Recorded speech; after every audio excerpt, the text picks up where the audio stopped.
Hello friends, welcome back to my channel. আজকে আমি আমার বুনুকে বউ সাজাবো, তাই বসে পড়েছিলাম সমস্ত সরঞ্জাম নিয়ে। আর বুনুও খুব খুশি ছিল আজকে। বউ সাজতে কার না ভালো লাগে, তাই শুরু করে ফেললাম মেকআপ করা। মেকআপ করার আগে কিছু টিপস মেনে নিতে হয়, যেমন কোনো টোনার ইউজ করা, তারপরে ময়শ্চারাইজার ইউজ করা। তাই সেই সব অ্যাপ্লাই করার পরেই মেকআপ করা উচিত।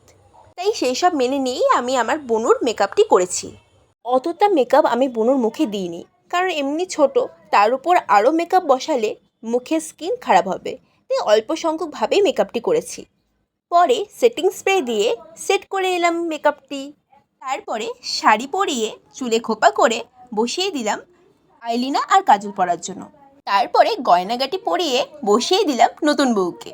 ওর ঢংগুলি দেখে কেউ ওকে বাচ্চা বলবে না, এত সুন্দরভাবে অভিনয় করতে পারে, মানে কি বলবো।